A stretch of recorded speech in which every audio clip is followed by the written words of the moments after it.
The opinions voiced in this podcast are for general information only and are not intended to provide specific advice or recommendations for any individual. To determine which strategies or investments may be suitable for you, consult the appropriate qualified professional prior to making a decision. Today's guest and their company are not affiliated with or endorsed by LPL Financial.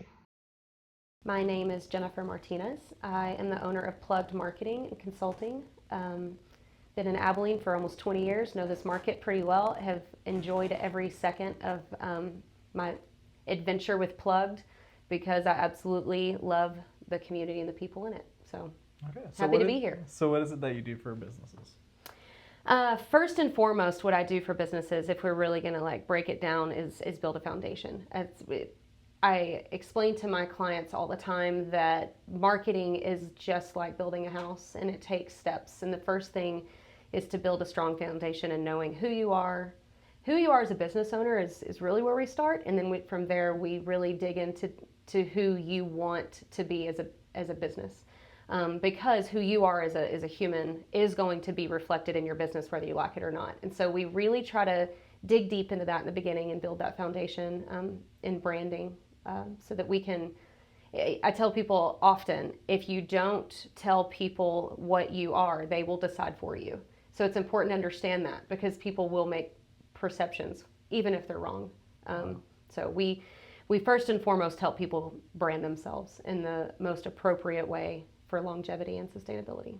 Wow. So what brought you into marketing? Was that always the plan for you, or was it something that you kind of found later? No, it was not the plan. I went to college and got a degree in psychology thinking I was going to go into that field and go get my master's and be a licensed family therapist. And what I learned, well, I also had a small business that I was running. I'm an entrepreneur at heart. I discovered that all along the way. But in school and through my business that I owned, I realized that I was really good at consumers and consumer behavior. I did not know at the time that translated to marketing. I just knew that I was good at understanding what my customers wanted in my store. And so I was good at marketing. And then years go by, I sold the store, I went into a couple of different jobs. And all the while I was still doing the same thing. I was just really good at getting people in the doors. And so it translated later into marketing, and that's where I am. But honestly, marketing is so very subjective and it's very broad. And so I like to think of myself as a consumer behavioral expert. We focus really, really hard on who your consumer is as a small business and try really hard to create messaging for that. And so that's what I've come into over the past 10 years of this journey, because it started about 10 years ago. Yeah. So one thing that I definitely want to kind of get into is, especially as you've kind of had a bit of a road and kind of a different path this way, just kind of things that you've learned along the way. So maybe what did your branding or marketing look like at the beginning, and maybe how has it changed a bit over the years? In the beginning, when I was helping people with their marketing, we were more focused on their current state and where they were and less about building something new. And now I am really honing in to decide, is this where you should be? Yeah. Is this correct for your brand, what you're currently doing? And we did a little bit of analysis in the beginning as well, but this is where we start. We break it down. I come in like a wrecking ball now, and my clients hire me for that purpose. We understand each other when we go in that they're going to have to make some changes if needed. So building kind of a marketing business can be a bit chaotic. What was kind of the hardest phase for you along this journey so far? Figuring out what my niche was, what vertical do I want to work in? I've been in medical my entire life. I know I didn't mention that.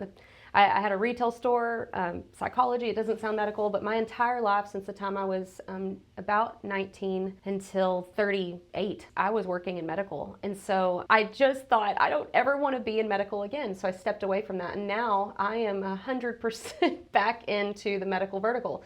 So really? Figuring out along the way that I really did love the medical world, I just wasn't working in it properly. And so I handle a lot of medical offices and medical facilities now. So I think, figuring out my niche, that was the hardest thing to figure out. What was the way that you were running your business that maybe you changed? The business as a whole, not necessarily customer base or niche. I came into this business with a mentality of never being in debt. And so I started out with no capital. I worked myself to the bone with zero help from any kind of contractors or employees for the first year and a half. And I did that pretty strategically until I knew that I had enough revenue coming in to start hiring people. And that mentality, while I'm thankful for it because I am debt free from that, I kind of wish that I had gone a little back, or that I had started it sooner. My employees help so much. And so having a structured system for everything that we do is not something that I had in the beginning. And it's not even something I realized I needed. We have an SOP for everything now. We have an entire book of SOPs and today we wrote a new one. We were like, oh, this is a new thing that we need to start implementing. And so we live and breathe by systems and procedures because time is money and it saves us time. So what does the SOPs change within the business? Is it just what it allowed you to do? It allowed me to get more out of my employees, more time. It gave them, so the business itself is not paying in as much on each product that we deliver, but the employee is less stressed and able to work projects the same way every time. There's no guesswork. They don't have to come to me and ask me 1,000 questions. They have clarity in everything that they need to do. So for instance, when we onboard a new SEO client, but we didn't do their website, there's a whole different SOP for that. And our employees all know what their lanes are. They know who to call when they don't know how to do something, and they know when to step out of it when it's not their lane. So those SOPs have changed the way that we make money, really. The way that we do business has changed the ability for us to scale. That's awesome. Yeah. When was, how has your own branding changed? So that's something that you do for other businesses. What's changed within your own? So the baker's kids don't have bread. And marketers, I won't speak for all marketers, but I know that for me, it has been the lowest man on the totem pole, the lowest priority. I haven't put enough into it. A lot of people know me and know that I love baby pink. It's kind of my thing. You see baby pink everywhere that I go. I'm starting to reduce that a little bit. So when it comes to aesthetics, I'm literally changing that. We're also about to shift a little bit in the way we describe ourselves. Because we do have such a specific understanding of who we are now, we're able to relay that in more specific messaging. The way we look, I want that to be a little bit, not that baby pink isn't so fun, but I definitely want to be taken seriously, and I feel like sometimes that can potentially not have a good look if we're all decked out in baby pink all the time with all of the baby pink business cards floating around. I actually handed out a business card that had baby pink all over it to a guy that I really, really want to talk to later. And I apologized. I said, please forgive the Barbie business card. And he laughed. He was like, this is very pink, you know? Yeah. And I just think that it images a lot. And the way people view you is important. And so we're not going to eliminate the pink, but we are definitely rethinking the way that we present Plugged. Okay. Perfect. What was a shift that you made to get the right clients for you? Oh man, that was a painful shift. I think you know about this, but this happened almost a year ago. We literally just eliminated clients that weren't the right clients, and it was painful because that's lost revenue. But it had to happen in order for us to move into the right direction. There was no easy way about it. And so we basically just kind of had to stop cold turkey with some things and move into different directions. There were a couple of services that I knew I would drop eventually, and I allowed myself a lot of time, and I'm still technically hanging on by some threads on some of those services, but I'm very eager for those to be gone out of our menu of work. Some of it was very, very abrupt, and some of it has been very gradual, but definitely painful both. How did you feel like you were ready to make that change? Just, this is the direction we're going into. I know that this has been paying some bills, but I just need to allocate more time. What was kind of that moment for you that helped you get to that point? I remembered why I started Plugged in the first place, and that was to have freedom. And when you're working in your business, 1 year turns to 5 years, turns to 10 years. Before you know it, your business is running you. And I've owned a business before, and I tell everybody that was my business degree. I learned so many things about business and what not to do, and I just thought, why am I doing this if I'm just going to go down the same path? I've got to end it. And so we were about a year and a half in. I'm very fresh. I'm very new. Plugged has been around for 2.5 years. So we were about a year and a half in when I said, no, like we're just not going to do this moving forward. And so we kind of pulled the plug on some of those decisions. Like they were hard, but we made them and moved forward. So I'll say this, I wanted to run the business. I didn't want the business to run me. Yeah, it's awesome. So marketing can be a bit of a brutal area with clients. Yes. If they don't get results that are immediate, they kind of disappear on you. How do you combat this and kind of show value? Very, very simple. You do not allow the wrong client in. I do not have that problem hardly ever anymore because of the clients that I currently have. There's a lot of upfront communication that goes on. There's an interview process between me and my clients. I have various levels of clients. I have clients that don't have a budget at all and then find one because they want that time with Plug to make sure, to build their brands. And those are, while they're smaller, they understand still it's a slow roll. I mean, we can't do this overnight, and they sign that. They sign up for that. The best way to combat that is just to not have the wrong client sitting in my chair. Yeah. So what is marketing and what is it not going to do for a business? Oh man, that's a big loaded question. Marketing is, I said this once before, marketing is very subjective, but marketing is what you need it to be for your own brand. Marketing is not magic. It is a strategy that takes time. When you decide to go to the gym because you're going to lose weight, nobody expects to lose weight the next day. It is a gradual process.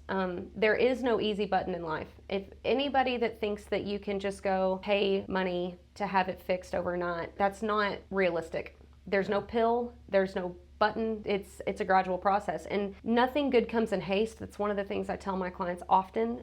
If we want to do this right and we want sustainability, we're going to have to be patient. We're going to have to invest. If you are a small business owner, you're going to have to learn to invest. I mean, in whatever direction that be, but if marketing is something that you're prepared to invest in, then I feel that we are strong in that area, and because we start with the foundation, we're able to help our clients or future clients understand what that budget should start off at. We have clients that pay according to their budgets and according to the season that they're in. If a client comes in with a very, very small business but understands that in order for people to know they're there, they have to turn their lights on. You pay your electric bill, you need to pay something so that people can see you. But that doesn't mean you have to do it all at once. It doesn't mean that you need to go buy the billboard. It doesn't mean that you need to have the TV, the billboard, the radio, the magazine. Right. You don't have to have all of that at once, but let's make that a goal that we want to get to. Gotcha. Yeah, I would imagine it kind of, like you're saying, illuminates what you're doing, but it's not going to fix anything. No. It's not going to, and if anything, it might actually highlight some problems that you have within your business. So that is I know that you didn't ask this question specifically, but one of the number one things that we do along with that foundation build is also assessing your operations. We're not proclaiming to be experts in operations, but we can pretty quickly tell if it's somebody that we can work with by how organized they are. Right. Because projecting marketing success, it's only going to work if their businesses are being run properly. Now, nobody's perfect, but there are some pretty serious things that you need to have in line. Communications internally is one of them, making sure that everybody is on the same page, making sure that your employees know what their jobs are. One of the most frustrating things that we determined in the very, very beginning that helped me say we're done with this was the internal communications of my clients. I'm like trying to help you, but nobody over here is understanding how important it is to get deadlines or whatever the situations may be. So having organization in your company is key in order to have a strong marketing plan. Gotcha. Okay. Any red flags you found in the beginning that you're like, oh no, I know that this client's not going to be a good fit for me kind of right away? Yes. Just had this conversation this morning. We call it the Eeyore effect. So people that sit down and immediately want to tell me about how miserable everything is and how everything is going to fall apart if I don't save the day is just a red flag. It tells me that their expectations are way too high of me. There's lots of other items within that could potentially cause some problems, but... Well, it's not you individually. They're looking to be saved and not to do something for exactly, themselves. Or they're looking for what's wrong. I don't think Dr. Phil is stamped on my head, but I do get a lot of that. I get a lot of, how are you going to save me? And at that point in time, they've got more serious problems than marketing. Gotcha. So that's one of the biggest red flags. Yeah, no. I started laughing because I've seen that effect. I've had those meetings. Yeah. Okay, so how do you explain value in those conversations with clients? I mean, the mindset is marketing is expensive, and people who are going into it, they don't know much about that world, and it's also an area that they specifically don't, and they know that they don't have kind of a mindset. So I think it kind of builds a little bit of fear in some newer or smaller businesses that probably put off marketing or allow it to be done by some random employee who has a laptop or Facebook. Yeah. Well, how do you have those value conversations with people who are brand new to marketing? Very, very simple. We educate. Uneducated consumers do not buy smartly, Okay. intelligently. I want them to buy with understanding. If my clients aren't buying with an understanding, then eventually it won't last long, because their expectations are off, or I thought this or I thought that, and there's a lot of confusion. So the way to explain value is to educate them on what it is without getting too deep into the weeds. I could sit here and talk about SEO and bore you and every single one of your followers to death, because it is not fun to listen to. But I can also paint a picture and explain that if you don't have SEO, then Google doesn't see you. You're in the dark. Google has rules that we have to follow. So that's kind of how I explain it. I don't need you to know how to do SEO. I just need you to understand what it is enough so that you can buy it with some education behind it. Because none of us want to go buy something without understanding what we're buying. So I think you find value in things that you understand. So that's really the most important thing, is educating. I say that we're an educational firm, and we like to teach our clients as we're building with them so that they have a better level of understanding. If and when our partnership ends, they'll have something that they didn't have prior to us. So you brought up branding as an investment. Not necessarily an expense. Do you mind going a little bit into that about why it is such an investment for them? Whenever you start a business, you've got to buy a computer, because you need that computer for X, Y, and Z. You need a desk to put the computer on. You may or may not buy an office in the beginning, but in order to get a customer into your business, you have to let them know that you're there. Branding is the way to do that. Whether you are buying the billboard or the TV commercial or on social media or not, you still need to have a presence and an identity. Because going back to what I said about Plugged and us kind of being the pink ladies over here, I want to be more than a pink lady. And if somebody only sees me at a networking event and that's the way they see me, then it might not take me as seriously. If they never see a social media post, if they never see me on Google, if they never see my billboard that's on South First over there by Old Phoenix, then they might not know who I am other than what they've assumed. And so branding is everything. Even if you don't spend any other money, that investment is your outfit of the day. And it's very important that you dress for success. You can't dress for success if you don't know what that looks like. What happens to businesses if they underinvest in those kinds of things? They don't pursue branding, they don't pursue marketing. What do you think kind of happens with those clients? Several different things that I will say here. One, you're going to move very slowly. The amount of money that you invest into marketing isn't necessarily reflective of how successful you are, but how successful you want to be in the quickest amount of time. So how quickly do you want to get to this point? And that's how we kind of determine what you spend in marketing. When it comes to the branding piece, that's the foundation. That's the basics of everything. Yeah. If you're not even willing to brand yourself, then what will happen eventually is that you'll go out and you'll network and you'll do all the things that you're supposed to do. You'll meet the people and people will start knowing about you. But when people do see you in that room in that networking event and they didn't shake your hand and they didn't get your sales pitch or your elevator pitch, they've made an assumption about you that you might not want them to make. So again, if you avoid branding yourself, others will brand you. So it's a risk. It's a risk that you take if you don't have a solidified understanding of who you are. And that's what branding is. It's understanding who you are so that other people can understand who you are quickly. Yeah. When I started thinking about marketing, it was very much of, okay, I've been doing the networking. I've been getting out there. I've been shaking as many hands as I can. I'm acting like I'm running for mayor of nothing. Right. Like very much. Yeah. Like I'm trying to, yeah. And so whenever I started moving towards kind of marketing more so than something else, it was like, okay, well, I'm a finite person, and what time that I'm out running down and meeting new people is time that I'm taking away from my clients that I'm currently serving. Yeah. So the marketing, I was just kind of like, okay, I need more inbound things in order to help me not just get more clients in, but also I need to be more effective with the clients that I do have. Right. And I want to make sure that I'm putting in my time and my energy into the things that do matter for my business, not necessarily, hey, I need to be my own personal billboard today. Absolutely, and that is the benefit. That's success. When you get to a point where you're like, okay, you know what? I've worked myself to the bone. I have talked to all the people.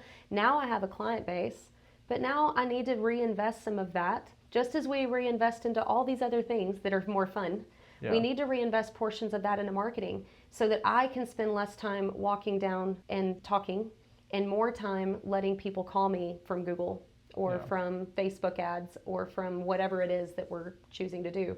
And that goes back to me saying, you know, on one hand, if you don't brand yourself, you are allowing the door to be open for them to brand you. And if you're not marketing at all, then it's just going to be a slower roll to get there. I agree with you 100%. And it is kind of exciting whenever you're like, you know what, I think I have a marketing budget now. I think I can put some stuff in there. The key is just to make sure that you're putting that marketing budget where it needs to be. You need a marketing strategist to do that. Yeah. What does good branding look like aside from colors, logos? How do you think of like what a good brand is or how that should work? So there's two different conversations that I have with all of my clients. The first part of the conversation is always, what do you want? Steve, what do you want your brand to reflect? Who are you? What are your core values? How were you raised? You know, what was your belief system even? We get down to the nitty gritty, things that we might not be sharing with your customers necessarily, but it helps us fully understand and paint a picture for who you are. So that's the first half of everything.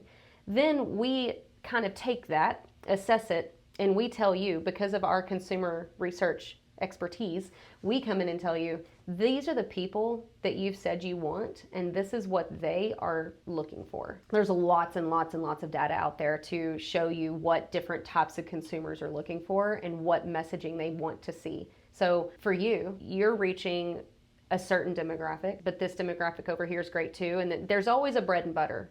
We all have a bread and butter demographic.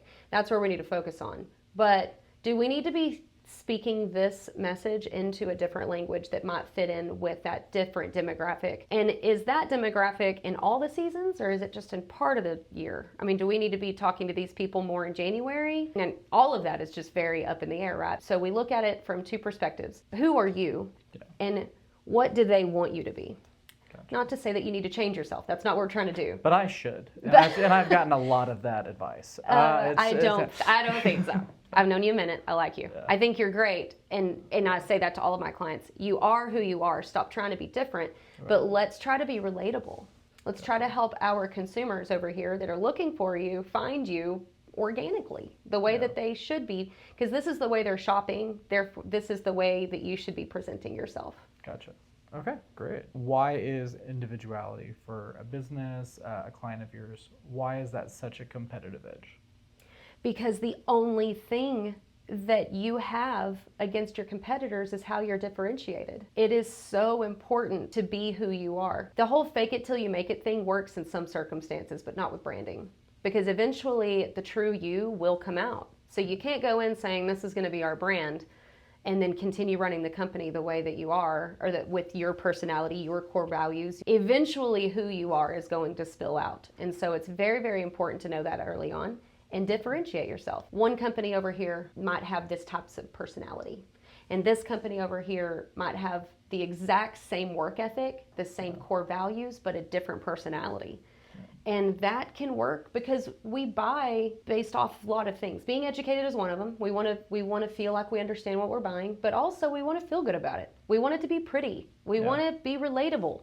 Comedians are comedians because we relate to everything they're saying, and they know how to grab a hold of the biggest crowd to make them the most relatable. They find jokes that will relate to the biggest number of people in their crowd. Comedy and marketing are very similar. I've studied this. It's very interesting. But if you can find your niche and who your people are and be true to who you are and make sure that you're as relatable as you can, and don't lie to yourself and say, you know what, this is who I am, but I'm going to go try to find all these people that don't relate to me. That's not going to happen. So it's important to know all of those things together. Yeah. If that makes sense. I would imagine the beginning phases of doing business is very much of anyone with a pulse. I want them as my customer. Yeah. I want them to walk Yeah. in tomorrow. Yeah. I want them to buy everything. Right. And the longer that you are in business, the more of yourself that you're just like, you know what? These people they're just not my people. Right. And I can't spend my time trying to appeal to someone or to trying to be someone I'm not. Right. Or trying to work with people who are just not a good fit with me Right. and that I wouldn't enjoy. Kind of the basis of this, I mean, very much of like, is being relatable. You want to do business with people. Right. You don't want to do business with some kind of name of something that sounds like they're doing really well. I kind of go back to the example of like the first time you ever knew an owner of a restaurant, like, and you would go there all the time. Didn't matter if the food was good, because you're like, oh yeah, I know that, I know the guy. Yeah. I like them a lot. Oh yeah, I know their family, whatever. And it's that kind of a thing. And I feel like marketing and branding is seeming to go more in that way of just like, hey, let's make things smaller. Mm-hmm. Let's really highlight the person behind this, and that seems to be a winning strategy for Always. Yeah. I mean, I can't think of one time it's not been a winning strategy. And if you look at corporate America and the way that their ads are running now, they're all smaller.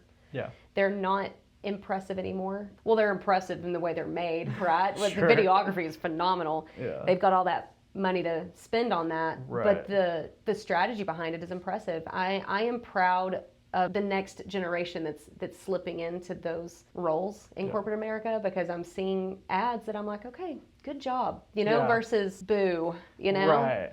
Geico's always been one of my favorites. They're phenomenal at their marketing, but I've been recently seeing some that Yeah. are comparable. So Yeah. anyway, Makes sense. yeah. Any examples of a business that they've changed their brand and had a different outcome that maybe they were hoping for? I don't know. I've experienced this many times. Sometimes it's necessary to change your name. I'll give you two different circumstances. One was not strategic and was very, very much led by the heartstrings and didn't really care about anything but that. It was a decision to be made because it just felt good to make. It was a very personal matter. I just want the name to be this, and it is reflected poorly. There was no research done. There was no, will the community take this well? It wasn't executed promptly. There was some misbranding going on because, well, we have to get it done by this date, but we can't really afford to get it done by this date, so we'll keep using this brand over here. But it was a mess.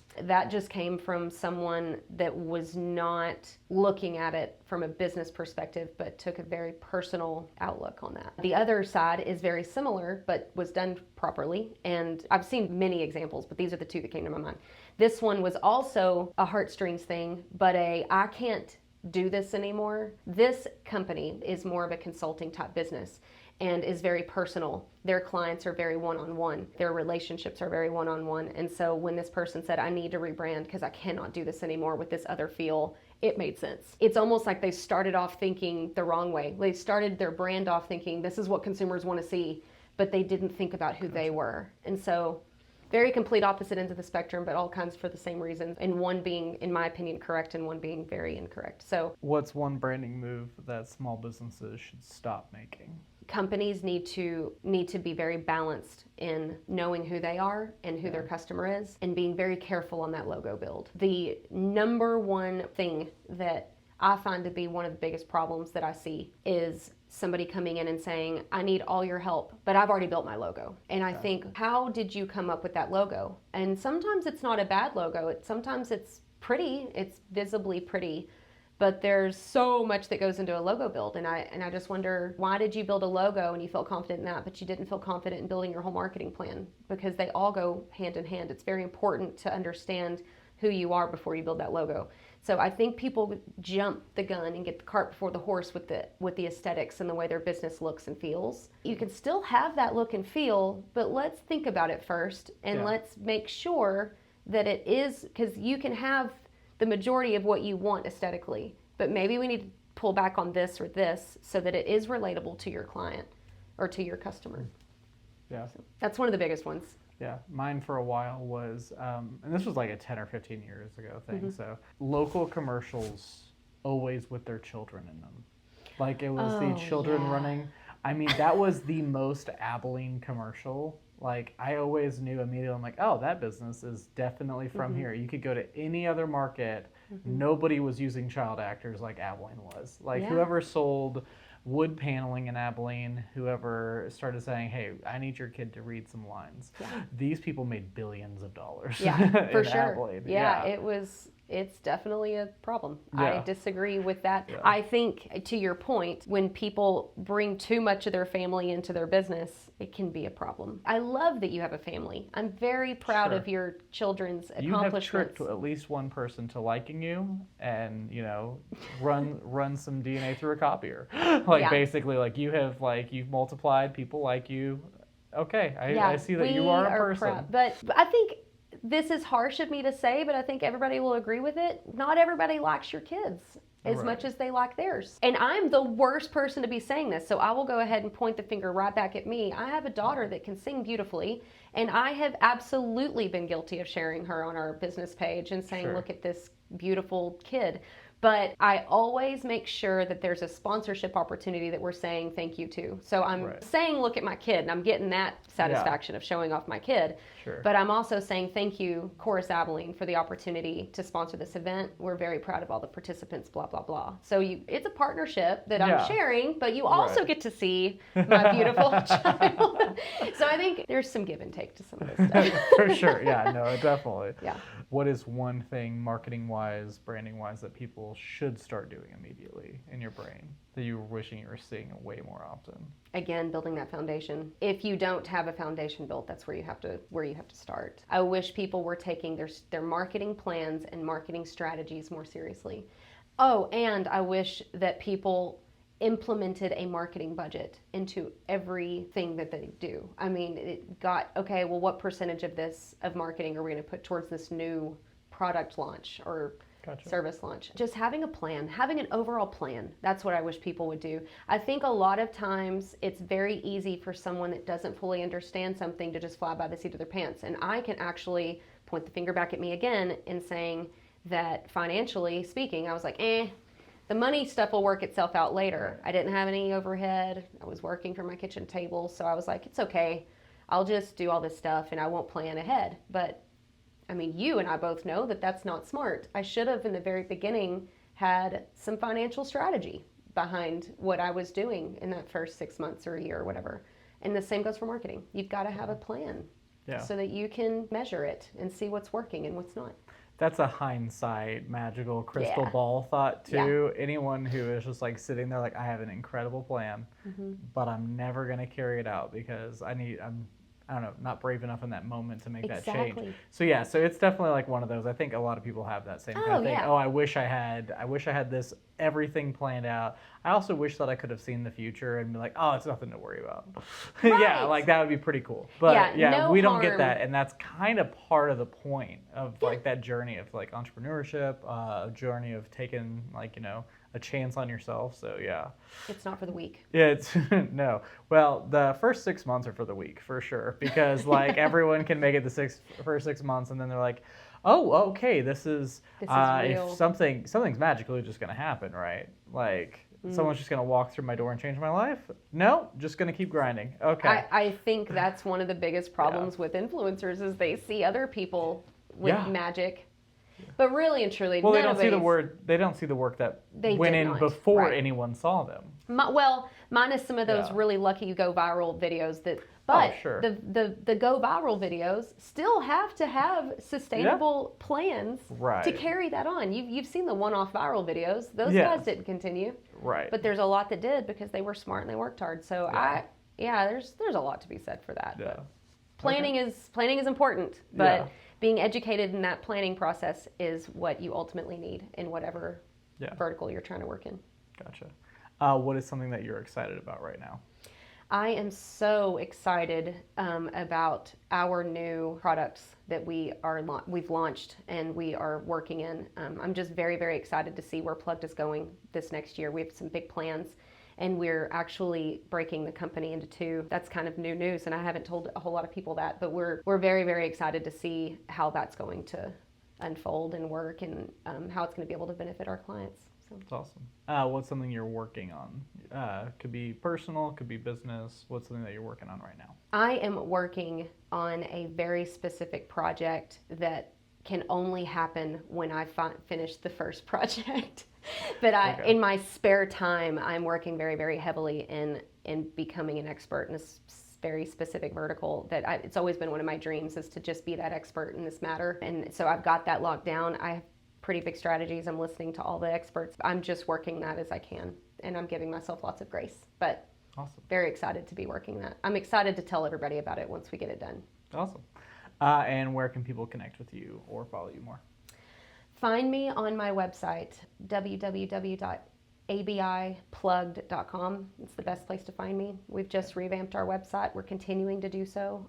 Added lots of new products to it. I'm excited for people to see. So Awesome. catch me there. Awesome. All right. Well, thanks for doing this. Thank you for having me.